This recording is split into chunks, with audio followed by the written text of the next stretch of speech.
تم سب بچے بیٹھے ہو، والدین کو اپنی جنت بنا لو، ماں باپ کو اپنی جنت بنا لو، ان کی دعا لے لو۔ میرے نبی نے فرمایا کاش میری ماں زندہ ہوتی۔ ماں کا خاص طور پر منشن کیا، میری ماں کیوں کہ باپ کو تو دیکھا ہی نہیں اور ماں کو دیکھا ہے 6 سال۔ میری ماں زندہ ہوتی اور میں عشاء کی نماز کے مصلی پہ کھڑا ہوتا اور میرے گھر سے میری ماں کہتی محمد، تو میں ماں کے لیے نماز توڑ دیتا۔ میرا نبی کہہ رہا ہے۔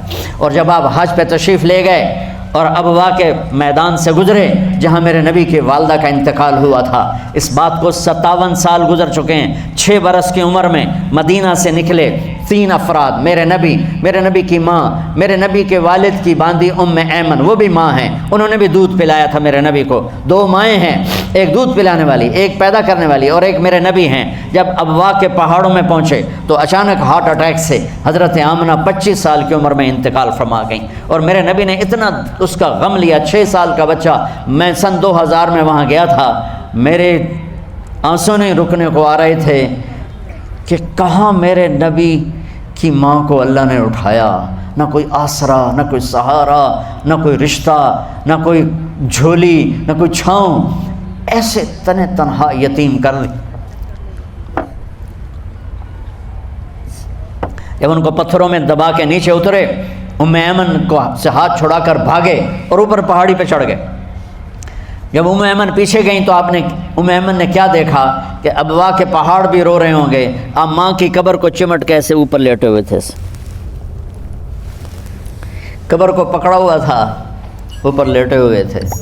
جب ام ایمن قریب آئیں تو سنا آپ کہہ رہے تھے اماں جی آپ کو تو پتہ تھا آپ کے سوا میرا کوئی نہ تھا، آپ مجھے چھوڑ کے کہاں چلی گئی، کیوں چلی گئی؟ 6 سال کا بچہ پہلی موت دیکھ رہا ہے تو ان کو سمجھ میں نہیں آ رہا کہ میری ماں کے ساتھ ہوا کیا ہے۔ ام ایمن نے اٹھانا چاہا، آپ نے اٹھنے سے انکار کر دی۔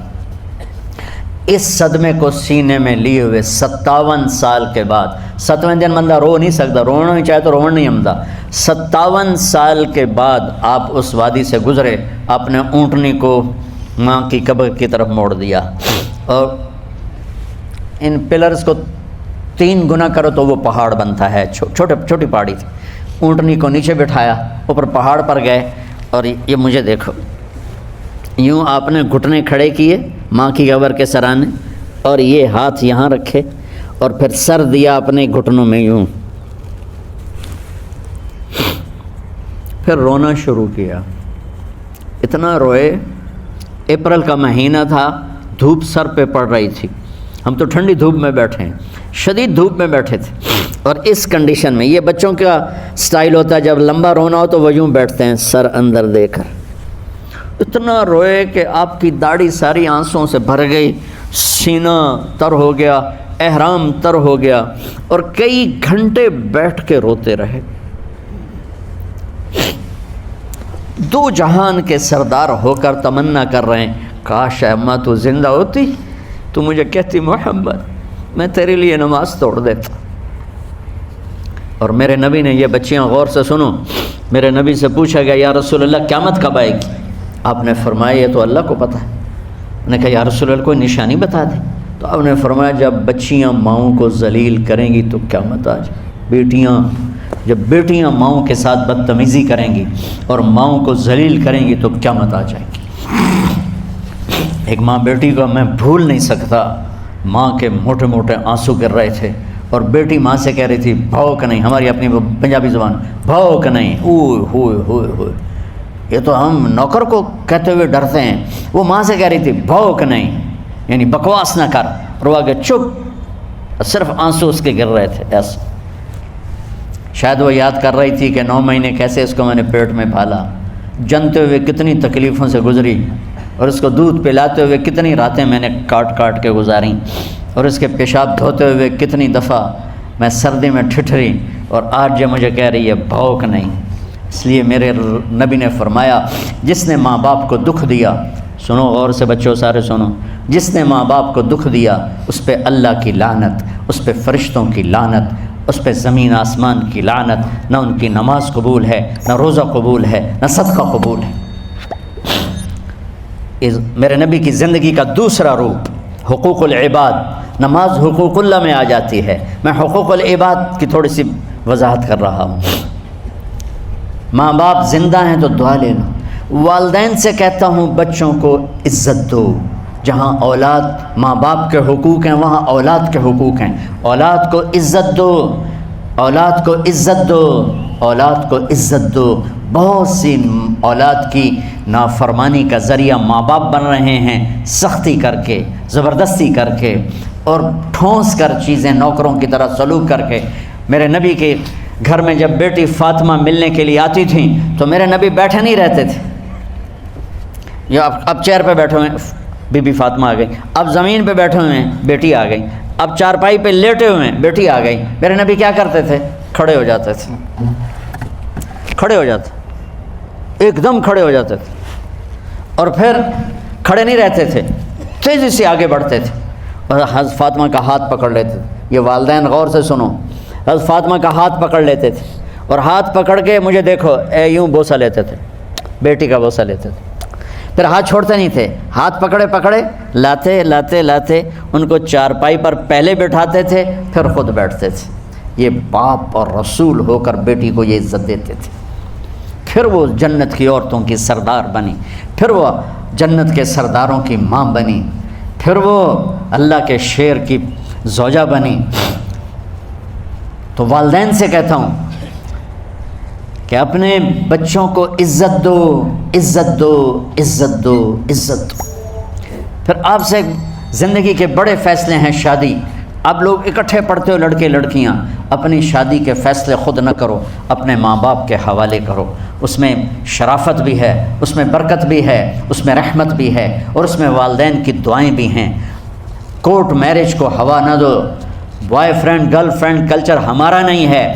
میرے نبی کے طریقے میں مرد اور عورت کا صرف نکاح سے تعلق ہے، اس کے علاوہ سب جہنم کی آگ ہے۔ اور والدین سے کہتا ہوں کہ اپنے بچوں سے پوچھ کے رشتے کرو، زبردستی مت کرو۔ میرا معاشرہ بہت سنگین قسم کے جرم کا شکار ہے، بچوں پہ مسلط کر دیتے ہیں، ایتھے ہی کرنی ہے، جٹائیں چی کرنی ہے، بٹائیں چی کرنی ہے، پتہ نہیں آئے کتوں جٹ بٹ۔ چلو تم ناراض نہ ہو، راجپوتائیں چی کرنی، میں راجپوت ہوں، میں اپنی قوم کو بھی رگڑ دیتا ہوں، راجپوتائیں چی کرنی، اگاں کرنی ہی کوئی نہیں۔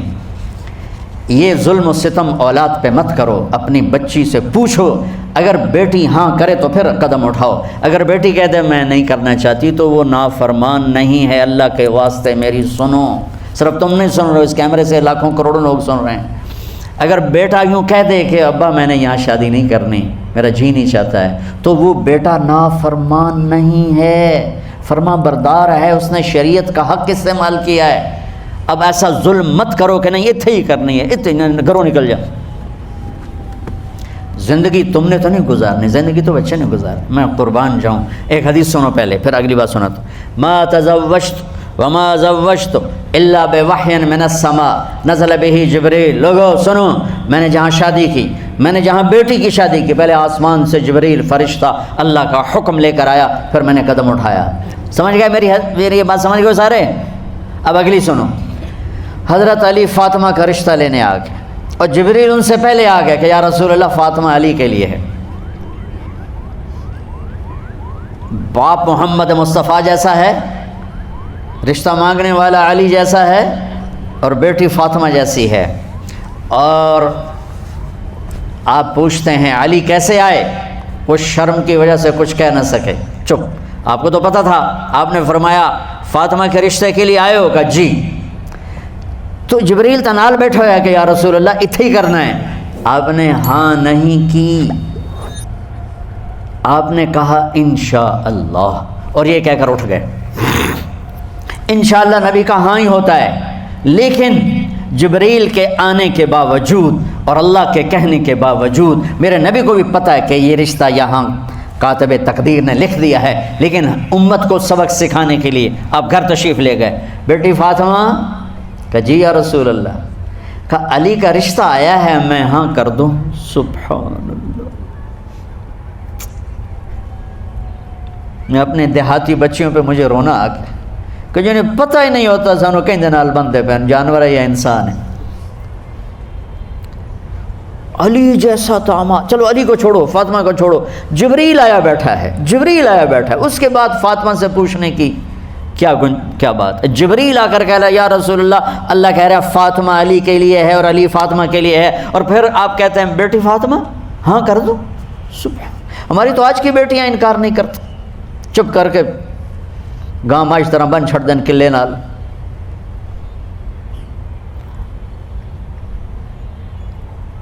کوئی ان کے اندر کے جذبات کو سننے والا کوئی نہیں ہوتا، اپنی انانیت پر یہ فیصلے کرتے ہیں، اور میرا نبی کہہ رہا بیٹی ہاں کر دو۔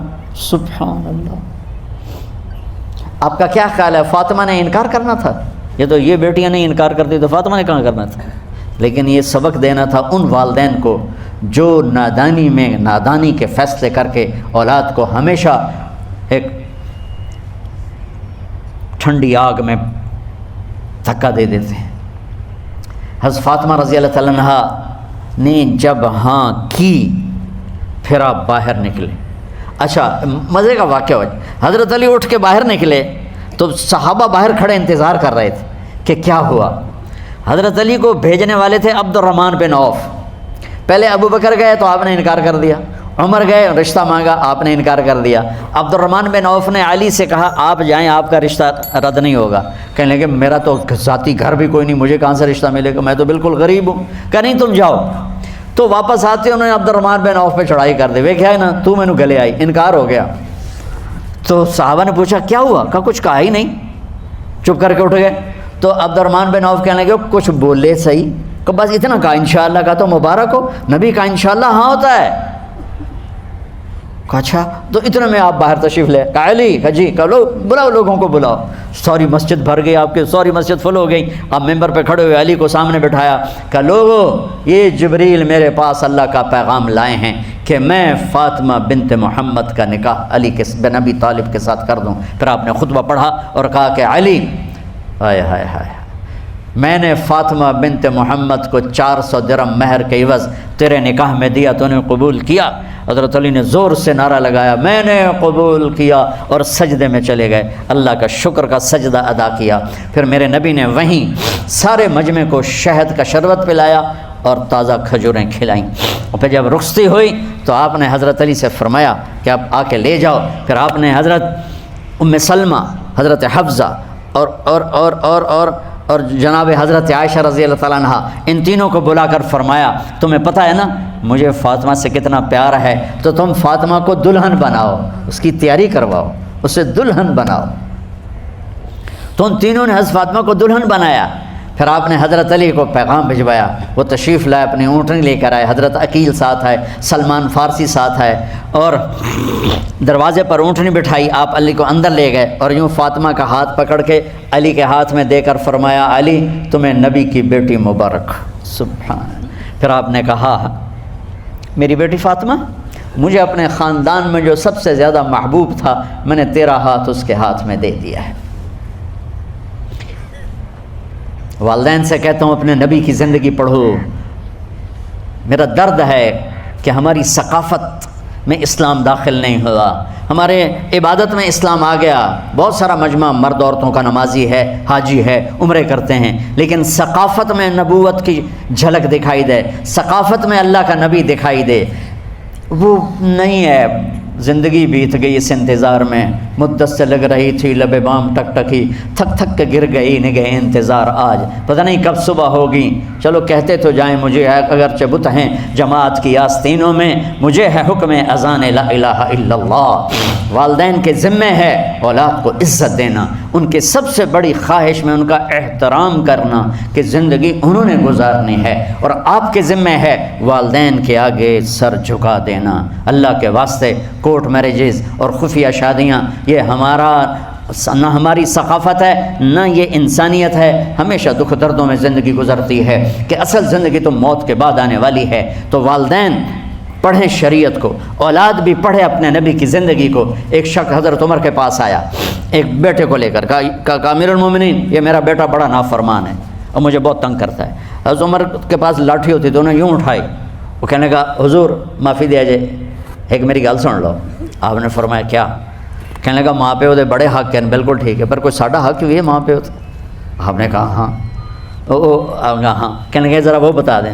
کہا پہلا حق ہے اچھی ماں تلاش کرے، نیک عورت تلاش کرے۔ دوسرا حق یہ ہے نام اچھا رکھے، تیسرا حق یہ ہے اس کو قرآن کی تعلیم دے۔ کہا جی پھر سن لو حضرت جی، ایسا میرے پیو کو پوچھو اس حبشی عورت نال شادی کر کے مینوں حبشی ماں دیتی، انہوں کوئی عرب ماں ہی نہیں لتی، میرا پہلا حق اس مارا ہے۔ دوسرا سن لو، اس نے میرا نام جولان رکھا ہے، جولان گندگی کے کیڑے کو کہتے ہیں کہ اس نے میرا نام جولان رکھا ہے۔ اور تری سن لو، اس آج تے مینوں قرآن دی شکل نہیں وکھائی، حضرت عمر ہوئی سوٹا ہو دے سر تے پھیر دے کہ پہلے تیری مالش کرا پھر ایدی کر سکتا۔ تو آج کے والدین بھی اپنی اولاد کے بارے میں بہت بہت بہت غافل ہیں، اور اولاد کا بھی حال یہی ہے، چونکہ ماں کیا ہے، باپ کیا ہے، اولاد کیا ہے، یہ شریعت، یہ قرآن بتاتا ہے، یہ میرے نبی کی زندگی بتاتی ہے۔